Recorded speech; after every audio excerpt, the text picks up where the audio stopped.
Hi everyone, welcome back to my channel, or welcome to my channel if you have never been here before.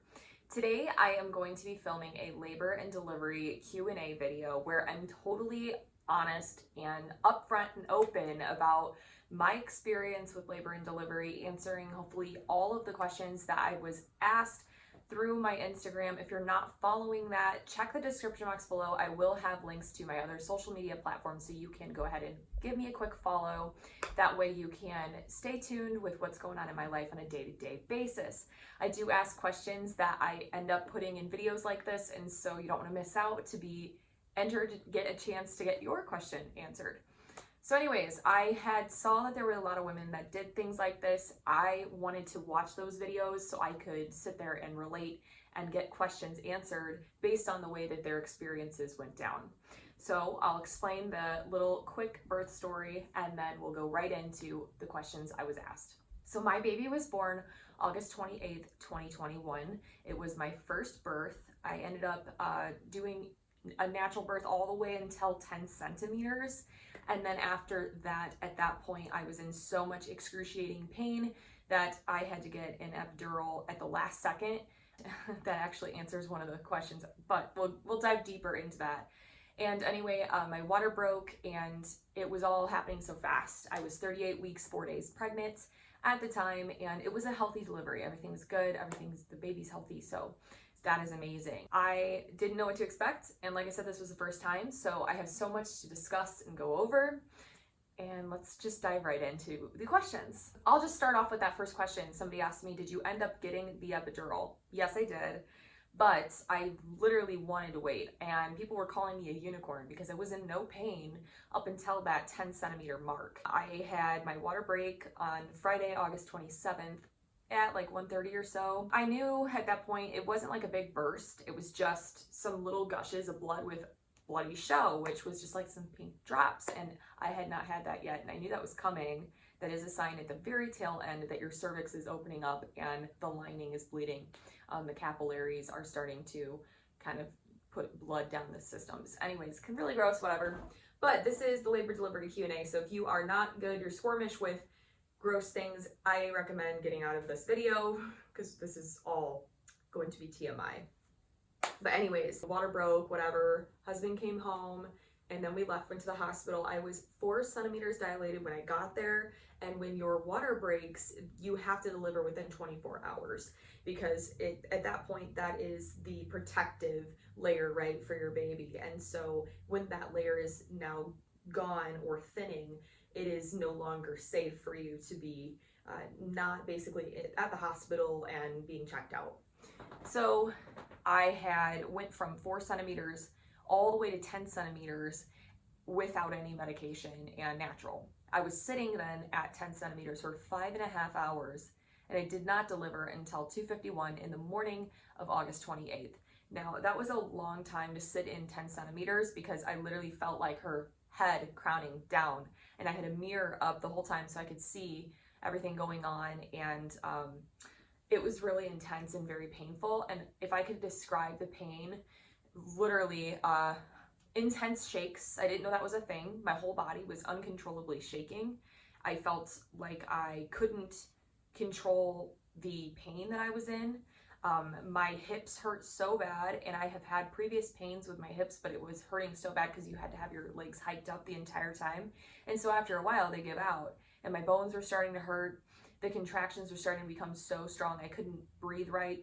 And then this is the kicker and the grossest thing, but at a certain point, there was one point that I decided that it was enough and I had to have medication. And that was when I was laying down to push. A big contraction was coming on. I felt the contraction in my stomach, obviously, and down to my pelvis. My hips were hurting so bad I felt like they were gonna crack. I was shaking, like uncontrollably shaking everywhere. Teeth shattering and everything. And I go, I gotta sit back up. I have to sit up because I literally vomited, projectile vomit. And they had these bags, and I just had to keep getting new bags because I was puking. I had to sit up to puke so I wouldn't literally vomit and like choke on it. And I was pooping at the same time and having a hard contraction, and I just started basically yelling out, almost felt like an exorcist moment at that time. And at that time the nurse said, okay, do you want medication? And I was like, yes, please, because I just couldn't take it. And I think my body was starting to shut down. Once I had that epidural, everything was so much more smooth. I felt like I can finally breathe again. I was just so relieved and relaxed, and I highly recommend it. And if I did this again, I would definitely have the epidural done. Another question was, is the experience what you expected? Actually, I didn't really have an expectation going into it. I was very nervous, very scared, and it was something that I felt like labor to me was as terrifying as it is to die. You know that it's coming, you know that death is inevitable, but you just kind of put it in the back of your mind because you don't want to think about it. And I felt like that was the same thing with labor. I didn't know what to expect, but I just really obsessively watched videos of people's experiences so that I knew what to kind of expect. And I'm happy it's over. That's all I'll say. Another question says, anything you wish you would have done different to prepare or that you would recommend? So I feel like I did everything that I could to prepare. I actually had a lot more things I brought to the hospital than I probably even needed to. And I really started in early, and I recommend that. If anything, I recommend that you guys, if you are trying and you are expecting or something, don't wait to do things. Pack those hospital bags. Obviously, you could see for me, I was 2 weeks early. I thought I had some time, but I didn't. And the nursery was all finished, which was a massive de-stressor for me. I felt like I could breathe because things were put together. And that's just how I am as a person. I like things to be orderly and clean and all that. So I really needed that to be done. And I highly recommend that you get things done sooner than later. And don't skimp on that and be overly prepared because it just takes the stress off you. What advice would you give someone who is terrified of giving birth? Honestly, breathing is the best solution for the pain, and knowing how to meditate and just like be in your own zen, because that's what it took for me. I had to tell the nurses and tell the doctor, okay, I think I'm ready. And then I actually had to ask them to stop counting for me because my body's count wasn't aligning with their count for me, and so I needed to be like and then like push myself instead of them saying 1, 2, because it was messing with my mental. You'll understand when you're experiencing it, but that count, you just have to be in your own zen.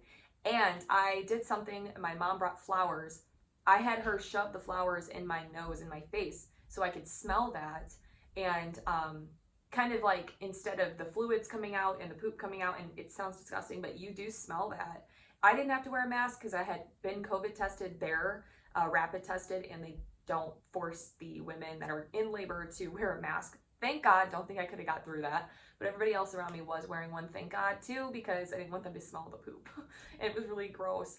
But I had shoved the flowers in my face so that I can smell something good. And I highly recommend bringing something, whether it be flowers or not, something that you love the smell of, so that you could smell it, breathe it deeply in, and then you get like a euphoric feeling and you can actually relax. How much relief did you feel when she was finally out? Weird question to word, lol. Yes, so there is a relief. It is a relief, and it was almost just kind of like, okay, it's done. But you feel almost just whooped. Your whole body's spent.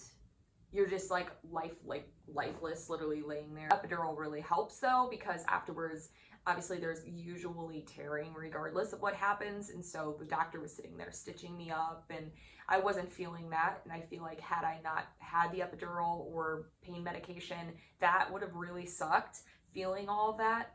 So that's another reason I highly recommend it. I don't know what it would have felt like because obviously I wasn't at that point without medication, but I think the relief is just so amazing. And to know that you successfully did it, and to know that she's healthy, she's crying, she's here, it is like, wow, like we did this. And you feel so good about yourself because you have done this and you did it well. And the final question I'm going to answer, it says, your honest rating of the pain during labor. So I told them, they ask you for a pain tolerance level where you stop and you're like, okay, I need medication or something. And for me, I think it was between a 7 and an 8, where I was like, okay, well, if that starts peaking like that, I don't want to get to a point where I literally can't breathe, can't do anything anymore. And that's not helpful. It prolongs your process. You want to be relaxed.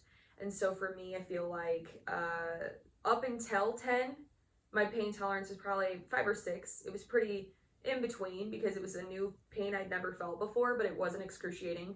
And that's why they were calling me a unicorn up there, because they were like, we've never seen somebody so calm and fine up until 10 centimeters. And I was acting like it was no big deal. I had no idea it was 10 centimeters. I was like, okay. That was great. I think the fact that I was walking so much every day in my pregnancy, I was walking 10,000 steps a day minimally, and I intend on actually keeping up with that. That was a really healthy thing for me to be doing. But right now I'm in recovery for, the 6-week mark, and I'm filming this a week after I gave birth, so it's going to come out a little later. But I don't want to overdo it because I have stitches down there, and I don't need more excessive bleeding. After I had hit 10 and was sitting for 5.5 hours, it went up to about a 9. And I say a 9 because a 10 would be like, I guess, how could it be worse? But it could be. So it was definitely a 9. And it's just a different feeling that you can't explain till you feel it. And so I was keeping my options open on a natural or an epidural in the labor. I think that the longer you can wait for the epidural, the better, because it is a bigger relief for you and you actually can think about the pushing. Yes, you are from about the hips down, you're numb. My feet and legs were like dead weight, couldn't lift them at all. So I needed that help. But then it wears off like within a few hours. I think that by the morning I was fine and up and walking. So, all right, guys, so much talking. I could answer so many more questions. So I'm going to leave the comments section down below open. If anybody does have any more questions and I get enough influx of questions, I might do another Q&A like this, because I really want to help people out with their experience. And I know that's what I was looking for online, was an honest opinion and an honest real life experience. Baby's crying, so I gotta get to her. Thank you guys so much for watching this video. Please subscribe to my channel if you haven't already, and click that bell button to be alerted when I post. I upload every single Monday and Thursday mornings at 8 a.m. Central Standard Time. And as always, stay sassy. Bye, guys.